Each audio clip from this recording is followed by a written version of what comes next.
What's up YouTube, this is Ben with Ben's Tech, and we are going to take a look today at the MSI GTX460 Hawk Edition. So stay tuned and we'll do a quick unboxing and explaining about why this card is so great.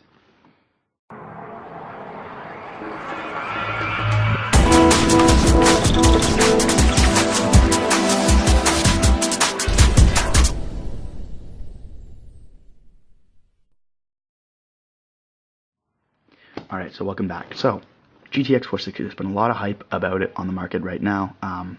Incredible SLI scaling, incredible bang for the buck, especially in the 1GB version, and pretty affordable. It fits right in that sort of $200 price range for like the budget enthusiast, I want to say.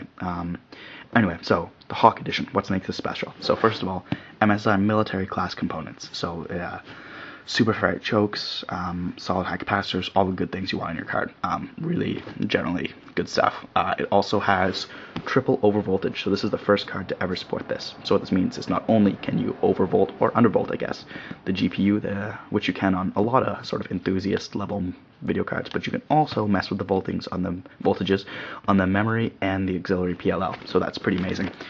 Other things, unlike the reference, I'll get a little bit of zoom going on, unlike the reference GTX460, this has, can you see that? Yeah, a 7+1 phase power design. So as opposed to the 4+1 on the reference, this is going to give you much cleaner power to give you a stronger, faster overclock.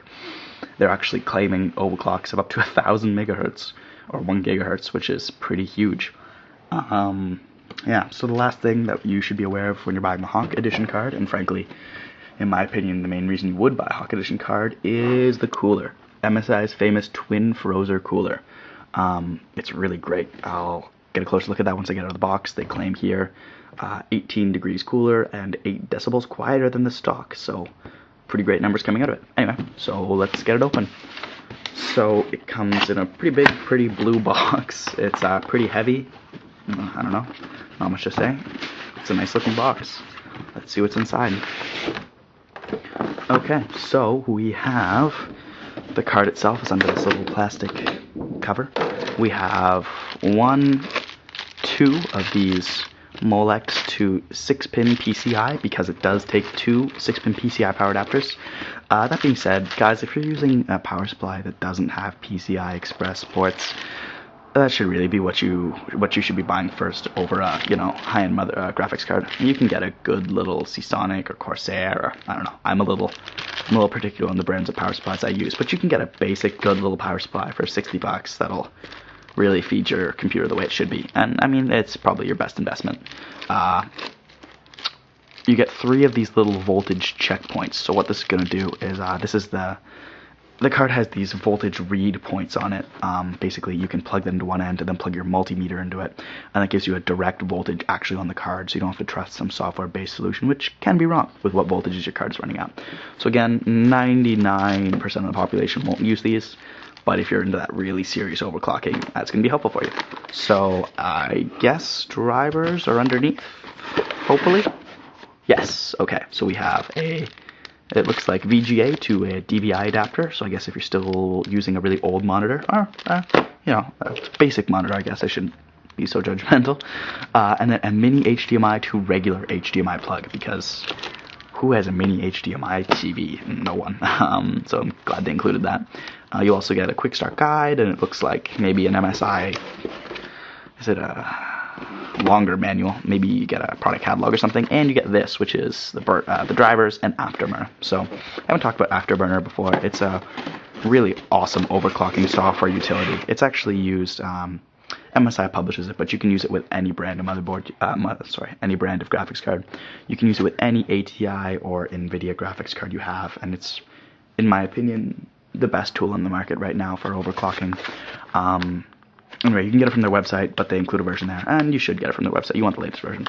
So, anyway, the card itself, it's very well packaged in this big foamy thing, and then an anti-static bag inside that. So, we have their famous, I'm just going to get this off here, the twin Frozr cooler. Ooh, that looks good. So, basically, we have 4 heat pipes, 1, 2, 3, 4, and then here's on the other side. We have our 7+1 phase power design. I don't think you can see it. but it's right in there. Oh yeah, there's the first of the faces, that black box right above my finger. Again, the twin Frozr cooler is really the thing to see here. It's got two, I believe those are 80mm fans, maybe? I could be wrong about that. On the back we have DVI, DVI, and a mini HDMI, although we do have that adapter in the box to let you use a full-size HDMI. Remember, you can only use 2 of these at a time, so if you want to support 3 or 4 monitors, you're going to need a second card. Speaking of second cards, up here we have one SLI finger.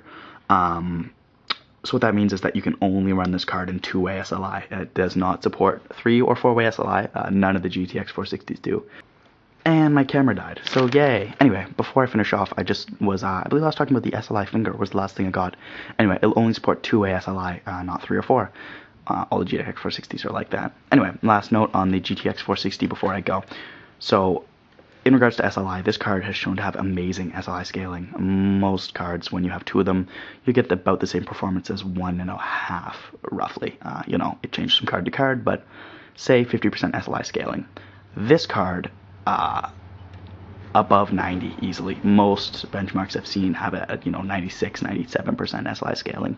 So that's huge, which means that for 2 of them, for about $450, a little more maybe, you can have one of an amazing graphics setup that will beat the GTX480. Some of them even show beating cross-fired HD 5870s, which are each $400 cards, or I've even seen a few that have it easily beating the 5970, which is like a $600 or $700 card. So anyway, MSI GTX460 Hawk. So be sure to comment, rate, subscribe. I actually have a lot of tech go through my hands, and figured I might as well start doing some unboxings and reviews. So anyway, thanks for watching, and I'll see you again.